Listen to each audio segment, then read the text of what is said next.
Okay, Sean. Hey, just listen. Just read this as a comment from a very good friend of mine.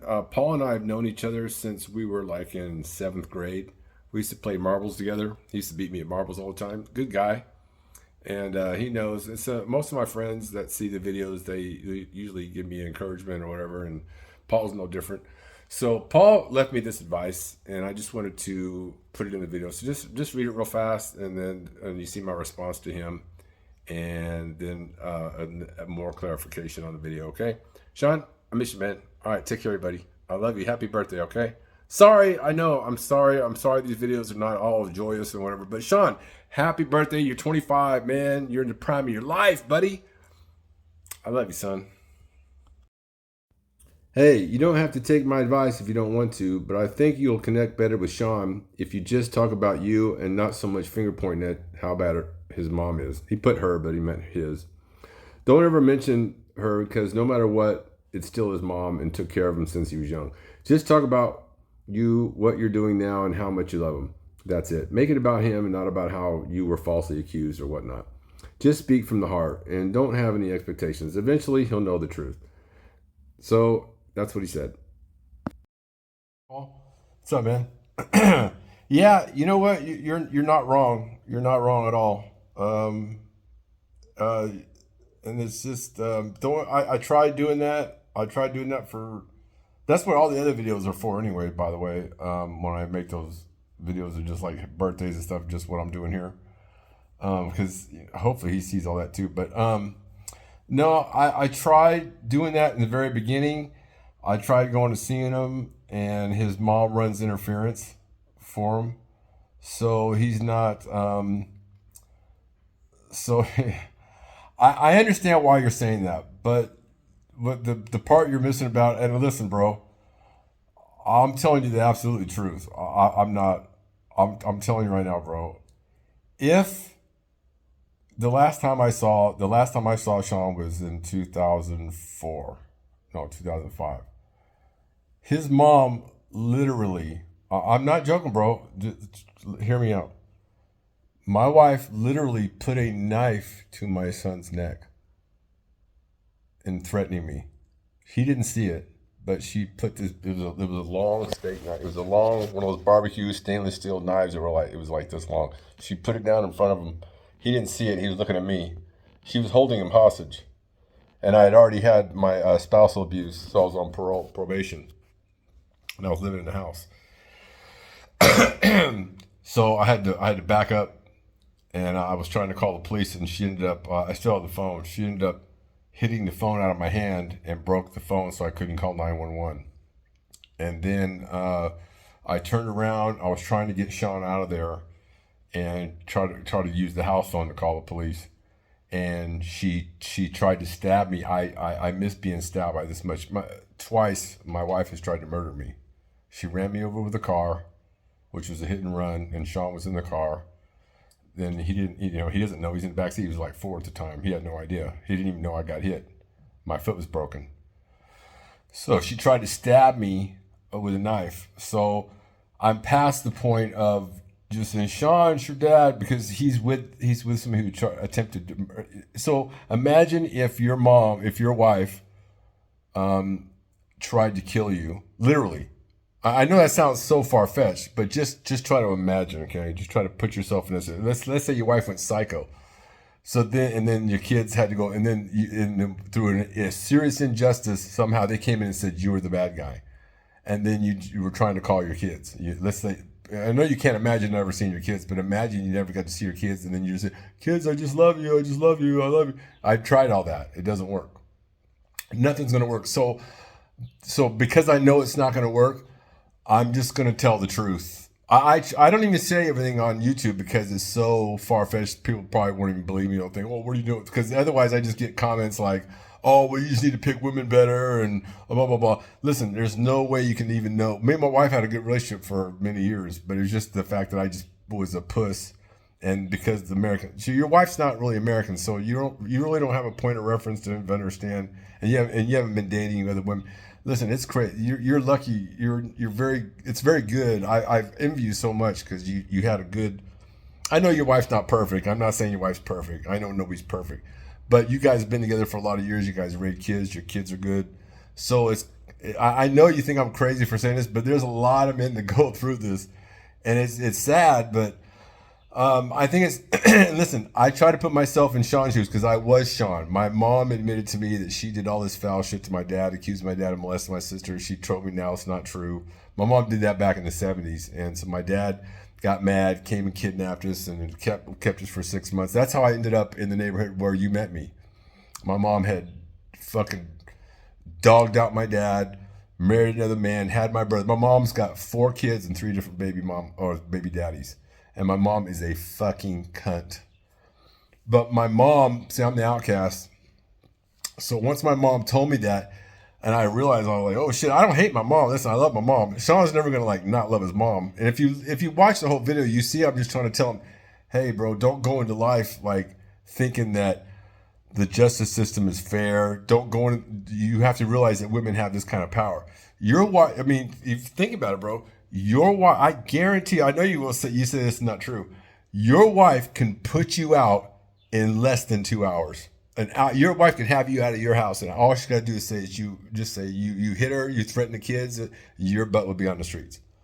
So I don't want to sugarcoat anymore. I just say, Sean, here's the truth. I don't care how it lands. I've already lost. He's 25 now, so he is gonna have to learn, but he's probably gonna have to learn the hard way because this is 3 gen. So it's my grandfather. My grandmother did the same thing to my grandmother.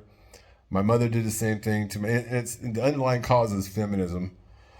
Because it empowers women and all that. So when you have an American mind, that's why the divorce rates are so crazy. That's why women, initiate divorce 80% of the time. Men are losing their kids 90% of the time.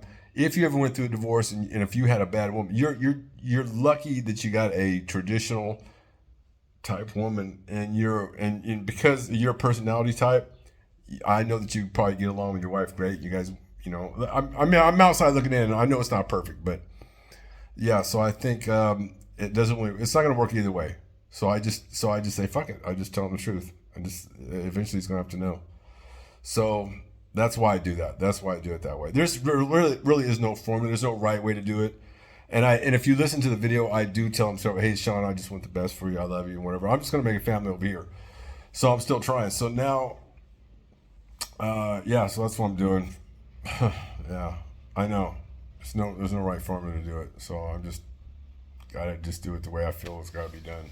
I don't know what else to do. I'll have a new family here pretty soon, I'm hoping. So, all right, bro. Yeah, thanks for that, man. I appreciate it. Hi, Sean. Hey, I hope you watch this video soon. Hey, I just want to tell you again, happy birthday. I know it's the day after your birthday.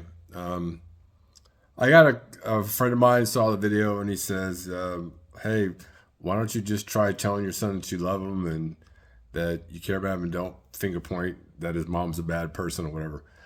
And and he's not wrong. He's not wrong. I probably shouldn't point fingers at your mom, and I don't want to point fingers at your mom. I loved your mom for a lot of years, and I don't wish bad. Honestly, I don't wish bad on her or anything like that.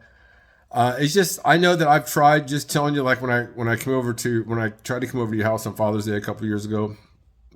I tried to I thought you were going to be there by yourself. I didn't know that your mom lived there, and I was just coming to see you. So I really don't want to talk about your mom. I just want to talk to you, see how you're doing, and I know that you want to push me away and say, okay, well, you're not part of my life. Sean, I did not abandon you. You understand that, right? There is when I say it would take wild horses to drag me away from you, you're my son. I wasn't there wasn't wild horses dragging me away. It was the justice system. And it was false allegations and police and armed men in jail that separated me from you. It wasn't because I wanted to leave you. I was fighting like hell to be in your life. That was the reason why. So let's just go back in time. Okay. 2003. Your mom left the house. Your mom actually wanted to leave. I caught your mom. I know. I don't know where to start the story because your mom and I used to get along. It wasn't until she started working as a real estate agent and she started making a lot of money, and she started hiding money and sending money to Grandma and Grandpa Baloo, unbeknownst to me. Okay. So she was taking money and sending it home and hiding it. Because her mom, Grandma Baloo, always gives her advice, and I've heard the advice, to save up for a divorce, to stack money away. Can you imagine if I was hiding money? I was in a marriage and I start hiding money and I start giving money to my family and my wife doesn't know about it. How unfair would that be? I don't know what your idea of marriage is. I know that you're only 25, so you have a different view of the world. But when we grew up, that's a wrong, Sean. That is wrong. Your Grandma Baloo gives terrible advice. Anyway, so when I caught her sending the money out, we had a big fight, and she was trying to kick me out. And so I'm the one that called the police first. I called the police 2 times. Big mistake. I should have never tried to call the police on your mom. But it's because she was trying to tell me to get out of the house. So when the cops came, they asked her if I was abusive. She said no. She didn't hit me. It didn't start off like there was no domestic violence, okay? But the cops told her that she had to leave, that she couldn't kick me out. So they said I had to work the next day. I was a manager for this lending company. So they told her, well, you can leave. And she goes, well, I'm taking Sean. And the cop said, no, ma'am, it's against the law to take the child from where they live. You can't just take your kid and run off. But I had no idea what your mom was capable of lying the way she did. So I had to go to work the next day. And she had a job where she could actually be flexible with her hours at the real estate office. So I said, no, she can take Sean. I don't want to separate Sean and his mom. I said, she can just give me an address where she's going to be. That's all I asked for. Well, she gave the wrong address.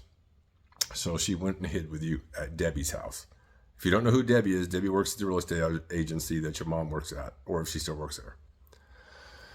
So then the next day, I was trying to call and find you. I'm like, where's Sean at? When am I going to see him? Oh, well, Debbie wouldn't give me the address over there. So I was like, what the hell? So I called Debbie. Debbie refused to give me the address where you are. So I'm not even allowed to know where my son is. This is in the very beginning, Sean. Okay. I was like, what the fuck? So I cussed her out. I cussed her ass out. I was pissed. What the fuck? You got my son over there and you ain't fucking telling me where the address is? So what her coworkers did was they called the police on me and said that I threatened to come down there and shoot them all. Now listen, Sean, I'm a Desert Storm veteran and I fought in Iraq. I'm a decorated war vet. And let me tell you something. I have an Army Commendation Medal for Valor and I led the entire 7th Division or 1st Division and 7th Corps into Iraq. I was the first tank in Iraq. I'm considered a war hero, if you want to call it that. That's what they labeled us as. And I have, that's why I get paid from the military now. We have 8 confirmed kills. Anyway, it's a long story. It's not something I'm necessarily proud of, but it's not something I'm ashamed of either. And I think that's something you can be proud of. I served in the United States military, okay? I served my country. But they used it against me and said that I was violent because I was in war. And she said I'm crazy in the head. So they said I was going to come down here and said I was going to blow all these bitches away. They tried to claim I had guns. So the police came out and questioned me about it. Now, I didn't even know what they were talking about. I was like, yeah, I had an incident. I had a phone conversation. So your mom backed up their lie. So that's how the ball got rolling. And even before that, Sean, your mom was just turning into a liar. I know I'm pointing fingers at your mom again. I'm trying to tell you how this shit happened. I don't know how to explain it because it's so complicated. But listen, if you're mad at me, it would be because, oh, well, my dad abandoned me. No, Sean, I didn't abandon you, buddy. I would never, ever do that. I love you. Listen, there is nothing more strong. There's nothing stronger than a parent's love for their child. I wouldn't try to murder your mom over you. I wouldn't try to kill your mom. But your mom has tried to kill me, literally. Your mother, it's not funny. Your mother literally tried to stab me, and she had a knife to your neck. And now I'm supposed to say, okay, Sean, just move on. Sean, I moved on. But that doesn't mean I can't. I'm supposed to tell you the truth. As a father to his son, I have to tell you the truth. I have to tell you the truth. I can't sugarcoat that shit. So I'm not, listen, please. So let me just say this. Please, do not ever hate your mother. Love your mother. I know she took care of you. She's good to you. I don't think she's the best in the way she treats you, maybe mentally. I don't know, but listen, if she treats you the way she treats, listen, just for the fact that she's still, I'm gonna call the police. Listen, she's still up here. She's not right. Yeah, she's probably normal, whatever, but she's conditioned you to accept certain behavior. You probably don't have the healthiest relationship. You should not be living with your mother. Listen, no man should be living with his mother past the age of 18. Period. You should not be living with your mom. If you're living with your mom, I hope I'm wrong. Maybe I'm wrong. Maybe you're a bachelor and you've got your shit together and you're self-sufficient and you have a skill set that you can make money at and you're a good businessman and you're a good salesman and you got a healthy life. But listen, nobody that hates their father has a healthy lifestyle. There's something missing with you. And if you don't have a relationship with me, it's fucking your head up. And I don't know how I can keep coming to your life and fuck your life up. I would never try to do that. But if you talk to me, you might gain some understanding of what actually happened so that you can kind of reconcile reality versus fantasy story that she's been telling you. And Sean, I love you, man. That's all there is to it. And if you can never accept that, fine, go on with your life. And you know, but just the fact that you don't want to talk to me, it says something. It says something. Because listen, I've never done anything so terrible that I can't look at myself in the mirror and go, "Oh, you're a bad person." Listen, and I know maybe I'm in a little bit of denial. Maybe I'm a human being, Sean. I'm a human being. I probably deny certain things. I probably have faults of my own. Absolutely. What those are, I can't always say, but I went to therapy for many years. And listen, I'm out in the world. I didn't give up. I didn't kill myself. I mean, I'm people that I'm around like me. I like the people that I'm around. I don't have a lot of friends, but the friends I do have, you know, I've had like my buddy Sergio. I got a buddy Keith I've known for many years, decades or more. And I don't think anyone would tell you that I'm a liar or I make up stories or that I'm some kind of fabricator or I'm some kind of bullshitter. People that are in my life usually are pretty decent people themselves. And I don't know. I'm not saying I'm a good person. I don't know what that would be. I think I'm a decent person. I try to tell the truth. I try to, if I don't give people fake compliments. I don't know. I just try to act in a way that isn't phony. So anyway, I just wanted to make this video just to clarify a few things for you. I don't know if I have. I don't know. Maybe you'll never talk to me again. That's sad. I feel sad about that. But it's not wrecking my whole life. Obviously, I'm still living. So you should see me one day. And listen, I'm easy to talk to. We don't even have to talk about your mom. You can just, I'd like to just see what you look like. I haven't seen you, honestly, in real life. I see pictures of you and your Aunt Tebby and your mom, but I saw that one video. You were very nervous. You were trying to sell a house or whatever. But other than that, I just want to know how my son's doing. I just care about you, man. I just want to know if you're okay and if there's anything I can help with. So, and you're welcome to call me anytime, okay? All right, son. Peace. Love you, son.